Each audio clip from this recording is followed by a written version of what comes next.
தேர்தலில் போட்டியிட வாய்ப்பு வழங்கப்படாத நிலையில் திருச்சி எம்பி திருநாவுக்கரசர் அறிக்கை வெளியிட்டுள்ளார். 17வது பாராளுமன்ற தேர்தலில் போட்டியிட்ட தன்னை 4,60,000 வாக்குகள் வித்தியாசத்தில் இந்தியாவில் காங்கிரஸ் வேட்பாளர்களிலேயே அதிக வாக்கு வித்தியாசத்தில் வெற்றி பெறச் செய்த வாக்காளர்களுக்கு நன்றி என தெரிவித்த அவர், தான் பதவியிலிருந்த போது செய்து முடித்த பணிகளை பட்டியலிட்டுள்ளார். தனக்கு நாடாளுமன்ற உறுப்பினராக தற்போது பணியாற்ற வாய்ப்பு கிடைக்காவிட்டாலும் தொகுதி மக்களுக்காக தனது பணி எப்போதும் தொடரும் என குறிப்பிட்டுள்ளார்.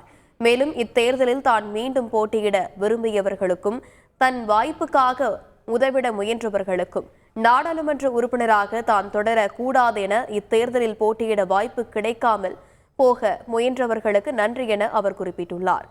மேலும் தர்மத்தின் வாழ்வுதனை சூதுகவும் தர்மம் மறுபடியும் வெல்லும் என்ற வாசகத்தையும் திருநாவுக்கரசர் தனது அறிக்கையில் கூறியுள்ளார். திருச்சி நாடாளுமன்ற தொகுதியில் திமுக கூட்டணியில் இருக்கும் மதிமுகவிற்கு வாய்ப்பு வழங்கப்பட்டு அக்கட்சியின் சார்பில் மதிமுக முதன்மை செயலாளர் துரை வைகோ போட்டியிடும் நிலையில் அவர் வெற்றி பெற வாழ்த்துக்கள் எதுவும் தெரிவிக்காமல் அறிக்கை வெளியிட்டுள்ளது பேசுபொருளாகியுள்ளது. திருச்சி எம்பி திருநாவுக்கரசருக்கு இம்முறை போட்டியிட வாய்ப்பு வழங்கப்படாத நிலையில் அவர் திமுக கூட்டணி வேட்பாளர்களுக்கு பிரச்சாரம் செய்வாரா என்ற கேள்வி எழுந்துள்ளது.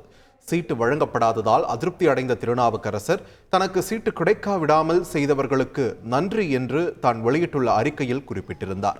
தேர்தல் பிரச்சாரம் சூடுபிடித்துள்ள நிலையில் பல ஆண்டு காலமாகவே அவர் தேர்தல் பிரச்சாரத்திற்காக புதுக்கோட்டையில் நிறுத்தி வைத்துள்ள வாகனமானது ஒரு பெட்ரோல் பங்கில் தூசி படிந்து துருபிடித்த நிலையில் காணப்படுகிறது.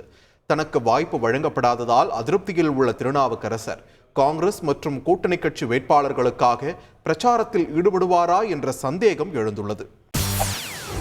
செய்திகளை உடனுக்குடன் தெரிந்து கொள்ள உடனே சப்ஸ்கிரைப் பண்ணுங்க.